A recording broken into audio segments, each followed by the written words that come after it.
Now, moving on, right, you will learn what is a currency pair, what is a base and code currency, what are the different types of currency pairs. So let's get started.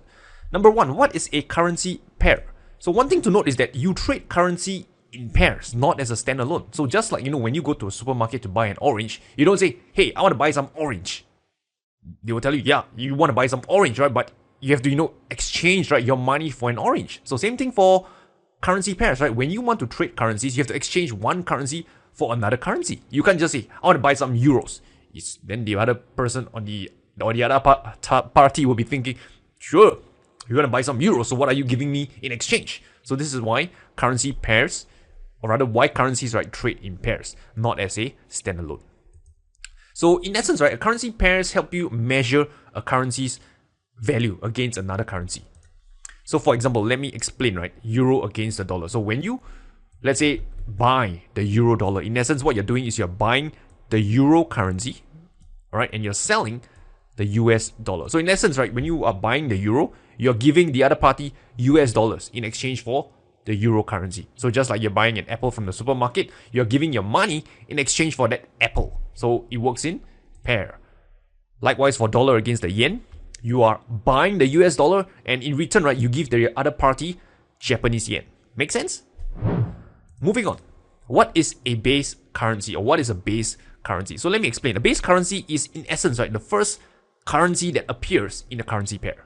So this will illustrate. So for example, euro against the dollar, the first currency of the pair is called a base currency. And I'll explain why shortly. So what is a code currency? So the code currency is the second currency that appears in the currency pair. And for the euro dollar example, the US dollar is the code currency. And now you might be wondering, hey Rayner, what's the purpose of all this, man? So let me explain. The purpose of all this is to tell you how much it costs in code currency to buy one base currency. I know that sounds like a technical mouthful, so I'll break it down very simply, which I've actually done earlier. So for example, euro dollar at 1.3500. What it means is, that euro is the base currency, right? Let's call it B, base. And the dollar, as mentioned, is the code currency. Let's put it Q. So this tells you how much it costs in code currency to buy one base currency. So in essence, what this tells you is that for 1 euro dollar, it will cost you $1.35 USD. So let's say you go to a money changer. Hey, I want to buy 1 euro, man. And the guy says, sure, my man, give me $1.35 USD and I'll give you 1 euro. That's how it works, right? And that's how you kind of interpret this, right?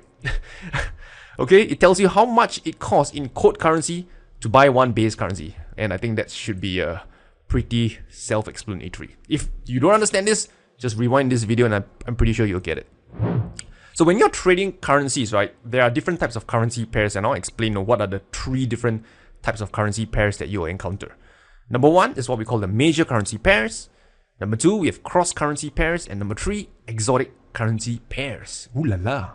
So let me explain. Major currency pairs. These are in essence, right, or rather they refer to the most traded currency pairs in the world. So these are the 7 most traded currency pairs in the world. They're all dollar denominated, like the euro against the dollar, the pound against the dollar against the Canadian, etc. So if you are new to forex trading, right, these are I would say the 7 currency pairs that you might want to consider starting to trade first, because they are usually I would say their transaction costs are lower due to lower spreads, and you get less slippages when trading this the 7 most popular currency pairs. So these are the major currency pairs. The next one, cross currency pairs. This refers to currency pairs which are non-USD, which doesn't have the USD denomination in it. So for example, let's say you have the euro crosses. Euro crosses simply means that currency pairs that has the euro currency in it, like the euro against the British pound, euro against the Aussie dollar, euro against the New Zealand dollar. Then you have the pound crosses, like pound yen, pound against the Aussie dollar, pound against the New Zealand dollar, etc. Pretty simple stuff. And finally, the last type of currency pairs that we have is the exotic currency pairs. This is when one major currency pair is paired with a developing country's currency. So for example, US dollar against the Mexican peso. US dollar is a major currency pair. And Mexican Peso, right? This is a developing country's currency. So again, this meets the requirement, right? One major currency is paired with a developing country's currency. Next one, the euro against the Turkish lira. Euro is a major currency. Turkish lira is a developing country's currency. And finally, the Indian rupee against the British pound. Again, so this is what we mean by exotic currency pairs. So one thing to note, right, is that when you trade exotic currency pairs, the spread tends to be wider. So if you don't understand what the spread means, right, don't worry. Right, as you progress on in your trading journey, you'll understand. But in essence, right, the transaction cost to trade exotic currency pairs, they are more expensive compared to the major currency pairs. So a quick recap. Number one, currencies, they are traded in pairs, not as a standalone. The base currency is the first currency in the pair. The quote currency is the second currency in the pair. And then there are three types of currency pairs: major, cross, and exotics. So with that said, let's move on.